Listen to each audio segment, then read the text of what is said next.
8ನೇ ತರಗತಿ ದ್ವಿತೀಯ ಸಂಕಲನಾತ್ಮಕ ಮೌಲ್ಯಾಂಕನ 2025-26 ವಿಷಯ ವಿಜ್ಞಾನ ಮಾದರಿ ಪ್ರಶ್ನೆ ಪತ್ರಿಕೆ ರೋಮನ್ ನಂಬರ್ 1 ಕೆಳಗಿನ ಅಪೂರ್ಣ ಹೇಳಿಕೆಗಳಿಗೆ ಸರಿಯಾದ ಉತ್ತರವನ್ನು ಆರಿಸಿ ಉತ್ತರಗಳನ್ನು ಅವುಗಳ ಕ್ರಮಾಂಕದೊಂದಿಗೆ ಬರೆಯಿರಿ ಅಂತ ಇದೆ. 5 ಪ್ರಶ್ನೆಗಳು, ಪ್ರತಿಯೊಂದಕ್ಕೂ ಒಂದೊಂದು ಅಂಕ. ಮೊದಲನೇ ಪ್ರಶ್ನೆ, ಕೆಳಗಿನವುಗಳಲ್ಲಿ ಬರಿದಾಗದ ಒಂದು ಸಂಪನ್ಮೂಲವೆಂದರೆ ಎ ಕಲ್ಲಿದ್ದಲು, ಬಿ ಪೆಟ್ರೋಲಿಯಂ, ಸಿ ಸೌರ ಬೆಳಕು, ಡಿ ನೈಸರ್ಗಿಕ ಅನಿಲ. ಉತ್ತರ ಸಿ ಸೌರ ಬೆಳಕು. ಅಪರಿಮಿತವಾಗಿ ಲಭ್ಯವಿರುವ ಮತ್ತು ಮಾನವ ಚಟುವಟಿಕೆಗಳಿಂದಾಗಿ ಖಾಲಿಯಾಗದ ನೈಸರ್ಗಿಕ ಸಂಪನ್ಮೂಲವನ್ನು ಬರಿದಾಗದ ಸಂಪನ್ಮೂಲ ಅಂತ ಕರೀತಾರೆ. ಎರಡನೇ ಪ್ರಶ್ನೆ, ಇಬ್ಬರು ಸಮತೂಕದ ವ್ಯಕ್ತಿಗಳು ಮರಳಿನ ಮೇಲೆ ನಿಲ್ಲುತ್ತಾರೆ. ಎಕ್ಸ್ ವ್ಯಕ್ತಿಯು ಮರಳಿನ ಮೇಲೆ ಸಮತಲದಲ್ಲಿ ಮಲಗುತ್ತಾರೆ. ವೈ ವ್ಯಕ್ತಿಯು ಲಂಬವಾಗಿ ಹಾಗೆಯೇ ನಿಂತಿರುತ್ತಾರೆ. ಯಾವ ಹೇಳಿಕೆ ಸರಿಯಾಗಿದೆ? ಎ ವ್ಯಕ್ತಿ ಎಕ್ಸ್ ಇವನು ಹೆಚ್ಚು ಒತ್ತಡವನ್ನು ಪ್ರಯೋಗಿಸುತ್ತಾನೆ. ವ್ಯಕ್ತಿ ವೈ ಯು ಹೆಚ್ಚು ಒತ್ತಡವನ್ನು ಪ್ರಯೋಗಿಸುತ್ತಾರೆ. ಸಿ ಇಬ್ಬರು ಸಮನಾದ ಒತ್ತಡ ಹಾಕುತ್ತಾರೆ. ಡಿ ಒತ್ತಡವು ವ್ಯಕ್ತಿಯ ತೂಕದ ಮೇಲೆ ಅವಲಂಬಿಸಿರುವುದಿಲ್ಲ ಅಂತ ಇದೆ. ಉತ್ತರ ಬಿ ವ್ಯಕ್ತಿ ವೈ ಯು ಹೆಚ್ಚು ಒತ್ತಡವನ್ನು ಪ್ರಯೋಗಿಸುತ್ತಾರೆ. ಒತ್ತಡವು ಬಲವನ್ನು ಅನ್ವಯಿಸುವ ಮೇಲ್ಮೈ ವಿಸ್ತೀರ್ಣಕ್ಕೆ ವಿಲೋಮಾನುಪಾತದಲ್ಲಿ ಇರ್ತದೆ. ಲಂಬವಾಗಿ ನಿಂತಿರುವ ವ್ಯಕ್ತಿ ವೈ ಕಡಿಮೆ ವಿಸ್ತೀರ್ಣದಲ್ಲಿ ತೂಕವನ್ನು ಹಾಕಿರುವುದರಿಂದ ಸಮತಲದಲ್ಲಿ ಮಲಗಿರುವ ವ್ಯಕ್ತಿ ಎಕ್ಸ್ಗಿಂತ ಹೆಚ್ಚಿನ ಒತ್ತಡವನ್ನು ಪ್ರಯೋಗಿಸುತ್ತಾರೆ.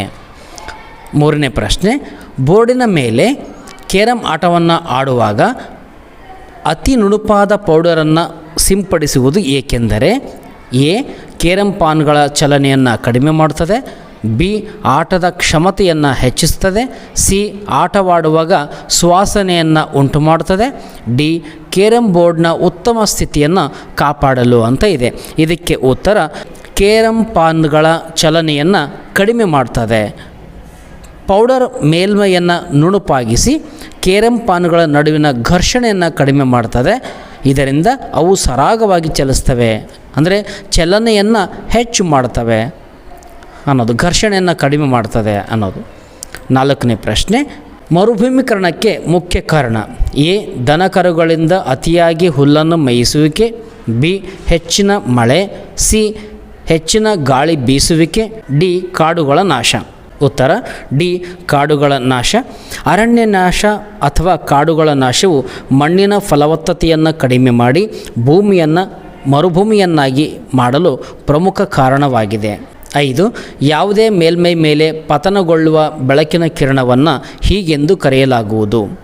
ಎ ವಕ್ರಿಮ ಕಿರಣ, ಬಿ ಪ್ರತಿಫಲನ ಕಿರಣ, ಸಿ ನಿರ್ಗಮ ಕಿರಣ, ಡಿ ಪತನ ಕಿರಣ. ಇದಕ್ಕೆ ಉತ್ತರ ಡಿ ಪತನ ಕಿರಣ.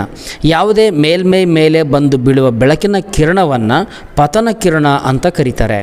ರೋಮನ್ ನಂಬರ್ 2 ಕೆಳಗಿನ ಪ್ರಶ್ನೆಗಳಿಗೆ ಉತ್ತರಿಸಿ. ಇವು ಕೂಡ 5 ಪ್ರಶ್ನೆಗಳಿದ್ದಾವೆ, ಪ್ರತಿಯೊಂದಕ್ಕೂ ಒಂದೊಂದು ಅಂಕದ ಪ್ರಶ್ನೆಗಳಾಗಿವೆ.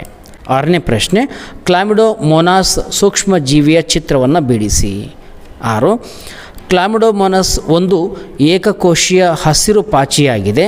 ಅದರ ಚಿತ್ರದಲ್ಲಿ ಕೋಶದ ದೇಹ, ಕಷಾಂಗ, ಕ್ಲೋರೋಫ್ಲಾಸ್ಟ್ ಮತ್ತು ನ್ಯೂಕ್ಲಿಯಸನ್ನು ಗುರುತಿಸಬೇಕು. 7ನೇ ಪ್ರಶ್ನೆ, ರಾಬಿ ಮತ್ತು ಖಾರಿಫ್ ಬೆಳೆಗಳ ಕೃಷಿಗೆ ಸೂಕ್ತವಾದ ಋತುಗಳನ್ನು ತಿಳಿಸಿ. ಉತ್ತರ ರಾಬಿ ಬೆಳೆಗಳಿಗೆ ಚಳಿಗಾಲದಲ್ಲಿ ಅಂದರೆ ಅಕ್ಟೋಬರ್ನಿಂದ ಮಾರ್ಚ್ವರೆಗೆ ಇವುಗಳನ್ನು ಬೆಳೆಯುವಂಥ ಸೂಕ್ತವಾಗಿರುವಂಥ ಕಾಲವಾಗಿದೆ. ಹಾಗೆಯೇ ಖಾರಿಫ್ ಬೆಳೆಗಳು ಕೂಡ ಮಳೆಗಾಲದಲ್ಲಿ ಬೆಳೆಯಲಾಗ್ತದೆ, ಅಂದರೆ ಜೂನ್ನಿಂದ ಸೆಪ್ಟೆಂಬರ್ವರೆಗೆ. 8ನೇ ಪ್ರಶ್ನೆ, ಸ್ನಾಯುಬಲ ಮತ್ತು ಗುರುತ್ವಾಕರ್ಷಣ ಬಲ ಎರಡನ್ನು ಒಟ್ಟಿಗೆ ಅನ್ವಯಿಸುವ ಒಂದು ಉದಾಹರಣೆ ನೀಡಿ. ಉತ್ತರ ಮೆಟ್ಟಿಲು ಹತ್ತುವುದು ಅಥವಾ ಭೂಮಿಯಿಂದ ವಸ್ತುವನ್ನು ಮೇಲೆತ್ತುವುದು. ಇಲ್ಲಿ ವ್ಯಕ್ತಿಯು ಸ್ನಾಯುಬಲವನ್ನು ಬಳಸಿ ಗುರುತ್ವಾಕರ್ಷಣ ಬಲದ ವಿರುದ್ಧ ಕೆಲಸ ಮಾಡ್ತಾನೆ. 9ನೇ ಪ್ರಶ್ನೆ, ಮಲಬಾರ್ ದೈತ್ಯ ಅಳಿಲು ಅಂಚಿನಲ್ಲಿರುವ ಪ್ರಭೇದವಾಗಿದ್ದು ಅವುಗಳನ್ನು ಸಂರಕ್ಷಿಸಲು ಒಂದು ವಿಧಾನವನ್ನು ಸೂಚಿಸಿ. ಉತ್ತರ ಮಲಬಾರ್ ದೈತ್ಯ ಅಳಿಲು ಸಂರಕ್ಷಿಸಲು ಅವುಗಳ ನೈಸರ್ಗಿಕ ಆವಾಸ ಸ್ಥಾನವಾದ ಪಶ್ಚಿಮ ಘಟ್ಟಗಳ ಅರಣ್ಯಗಳನ್ನು ರಕ್ಷಿಸಬೇಕು ಮತ್ತು ಅರಣ್ಯ ನಾಶವನ್ನು ತಡೆಯಬೇಕು. 10ನೇ ಪ್ರಶ್ನೆ, ದೃಷ್ಟಿವಿಕಲರು ಹೇಗೆ ಓದುವರು? ಉತ್ತರ ದೃಷ್ಟಿವಿಕಲರು ಬ್ರೈಲ್ ಲಿಪಿ ಎಂಬ ವಿಶೇಷ ಸ್ಪರ್ಶ ಆಧಾರಿತ ಲಿಪಿಯನ್ನು ಬಳಸಿಕೊಂಡು ಓದ್ತಾರೆ.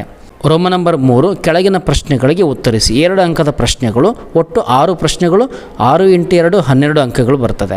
11ನೇ ಪ್ರಶ್ನೆ, ಕೊಯ್ಲು ಮಾಡಿದ ಕಾಳುಗಳನ್ನು ಸಂಗ್ರಹಿಸಲು ಅನುಸರಿಸುವ ವಿವಿಧ ತಂತ್ರಗಳನ್ನು ಬರೆಯಿರಿ.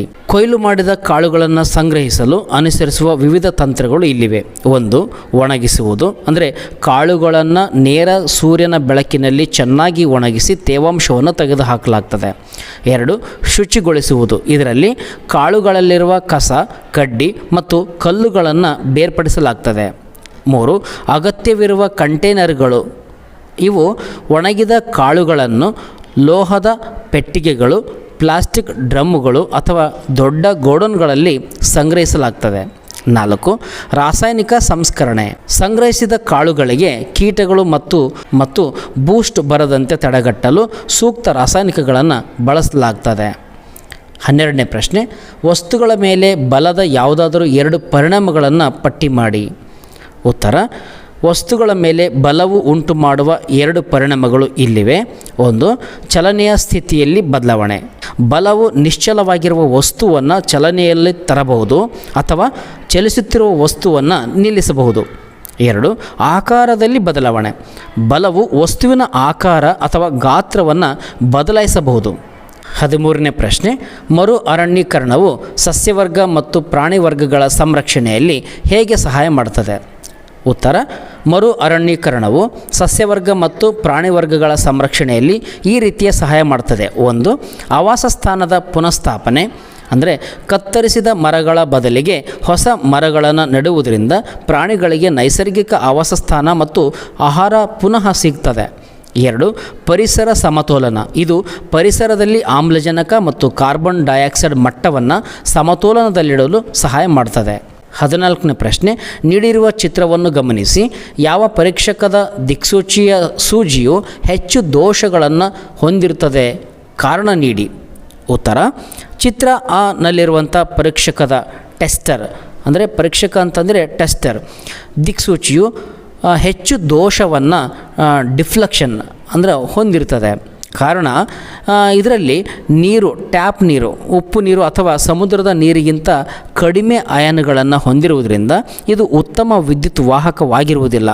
ಸಮುದ್ರದ ನೀರು ಹೆಚ್ಚಿನ ಲವಣಗಳನ್ನು ಹೊಂದಿರುವುದರಿಂದ ವಿದ್ಯುತ್ ವಾಹಕವು ಅಂದರೆ ವಿದ್ಯುತ್ ಪ್ರವಾಹವು ಸಮುದ್ರದ ನೀರಿನಲ್ಲಿ ಸುಲಭವಾಗಿ ಹರಿತದೆ. ಇದು ಸೂಜಿಯ ಹೆಚ್ಚಿನ ದೋಷಕ್ಕೆ ಕಾರಣವಾಗ್ತದೆ. 15ನೇ ಪ್ರಶ್ನೆ, ಭೂಕಂಪಗಳನ್ನು ವಿಕೋಪಗಳು ಎಂದು ಪರಿಗಣಿಸಲಾಗುವುದು. ಈ ಹೇಳಿಕೆಯನ್ನು ಸಮರ್ಥಿಸಿ. ಉತ್ತರ, ಭೂಕಂಪಗಳನ್ನು ವಿಕೋಪಗಳು ಎಂದು ಪರಿಗಣಿಸಲಾಗ್ತದೆ. ಏಕೆ ಅಂತಂದರೆ, 1. ಭವನಗಳು, ಸೇತುವೆಗಳು, ಕಟ್ಟಡಗಳು, ಅಣೆಕಟ್ಟುಗಳು ಇವುಗಳನ್ನು ಇದು ನಾಶ ಮಾಡ್ತದೆ. ಆದ್ದರಿಂದ ದೊಡ್ಡ ಪ್ರಮಾಣದ ಆಸ್ತಿ ನಷ್ಟ ಆಗ್ತದೆ. 2. ಅಪಾರ ಪ್ರಮಾಣದ ಪ್ರಾಣಹಾನಿ ಮತ್ತು ಜನರ ನಿರಾಶ್ರಿತರನ್ನಾಗಿ ಮಾಡ್ತದೆ. ಆದ್ದರಿಂದ ಇದು ಹಾನಿಕಾರಕ ಅಂತ ಹೇಳಲಾಗ್ತದೆ. 16. ಮಾನವನ ಕಣ್ಣಿನ ರಚನೆಯನ್ನು ತೋರಿಸುವ ಚಿತ್ರ ಬರೆಯಿರಿ. ಮಾನವನ ಕಣ್ಣಿನ ರಚನೆಯನ್ನು ತೋರಿಸುವಂಥ ಚಿತ್ರವನ್ನು ಬಿಡಿಸಿ. ರೆಟಿನಾ, ಐರಿಸ್, ಲೆನ್ಸ್ ಮತ್ತು ಆಪ್ಟಿಕ್ ನಂತಹ ನರಗಳಂತಹ ಪ್ರಮುಖ ಭಾಗಗಳನ್ನು ಗುರುತಿಸಬೇಕು. ರೋಮನ್ ನಂಬರ್ 4, ಈ ಕೆಳಗಿನ ಪ್ರಶ್ನೆಗಳಿಗೆ ಉತ್ತರಿಸಿ. ಇವು 3 ಅಂಕದ ಪ್ರಶ್ನೆಗಳು. 17ನೇ ಪ್ರಶ್ನೆ, ಆಹಾರ ಸಂರಕ್ಷಣೆಯ ಯಾವುದಾದರೂ 3 ವಿಧಾನಗಳನ್ನು ಸಂಕ್ಷಿಪ್ತವಾಗಿ ವಿವರಿಸಿರಿ. 17ನೇ ಪ್ರಶ್ನೆಗೆ ಉತ್ತರ ಹೀಗಿದೆ. ಆಹಾರ ಸಂರಕ್ಷಣೆಯ 3 ವಿಧಾನಗಳು ಇಲ್ಲಿವೆ. 1. ರಾಸಾಯನಿಕ ವಿಧಾನ, ಸೋಡಿಯಂ ಬೆಂಜೋಯೇಟ್ ಅಥವಾ ಉಪ್ಪು, ಸಕ್ಕರೆ ಮತ್ತು ಎಣ್ಣೆಗಳನ್ನು ಬಳಸಿ ಸೂಕ್ಷ್ಮಾಣುಜೀವಿಗಳ ಬೆಳವಣಿಗೆಯನ್ನು ತಡೆಯಲಾಗ್ತದೆ. 2.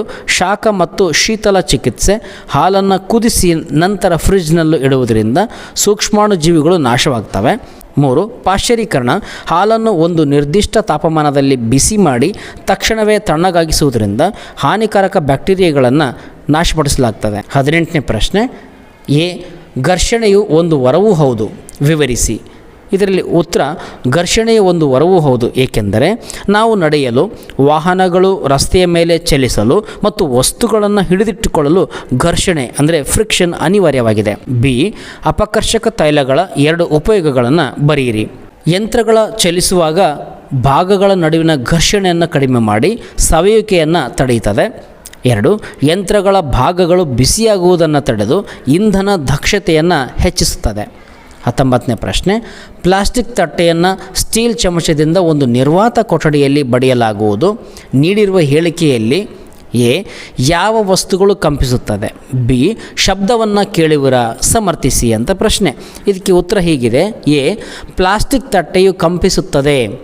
ಬಿ ಶಬ್ದವನ್ನು ಕೇಳುವಿರಾ, ಇಲ್ಲ, ಶಬ್ದವನ್ನು ಕೇಳಲು ಸಾಧ್ಯವಿಲ್ಲ, ಏಕೆಂದರೆ ಶಬ್ದವು ಚಲಿಸಲು ಮಾಧ್ಯಮದ ಅವಶ್ಯಕತೆ ಇದೆ. ನಿರ್ವಾತ ಕೊಠಡಿಯಲ್ಲಿ ಗಾಳಿ ಇಲ್ಲದಿರುವುದರಿಂದ ಶಬ್ದ ತರಂಗಗಳು ಚಲಿಸಲು ಸಾಧ್ಯವಿಲ್ಲ. 20ನೇ ಪ್ರಶ್ನೆ, ನೀರಿನ ಮೂಲಕ ವಿದ್ಯುತ್ ಪ್ರವಾಹವನ್ನು ತೋರಿಸುವ ಚಿತ್ರವನ್ನು ಬರೆಯಿರಿ ಮತ್ತು ಕೆಳಗಿನ ಭಾಗಗಳನ್ನು ಗುರುತಿಸಿ. ಒಂದು, ಕಾರ್ಬನ್ ದಂಡ, ಲೋಹದ ಟೊಪ್ಪಿಗೆ. ಇದರಲ್ಲಿ 20ನೇ ಪ್ರಶ್ನೆಗೆ ಉತ್ತರ ಹೀಗಿದೆ: ನೀರಿನ ಮೂಲಕ ವಿದ್ಯುತ್ ಪ್ರವಾಹಿಸೋದನ್ನು ತೋರಿಸುವ ಚಿತ್ರನ ಬಿಡಿಸಬೇಕು ನೀವು. ಅದರಲ್ಲಿ ಕಾರ್ಬನ್ ದಂಡ, ಕಾರ್ಬನ್ ರಾಡ್ ಮತ್ತು ಲೋಹದ ಟೊಪ್ಪಿಗೆಯನ್ನು, ಮೆಟಲ್ ಕ್ಯಾಪನ್ನು ಸರಿಯಾಗಿ ಗುರುತಿಸಬೇಕು.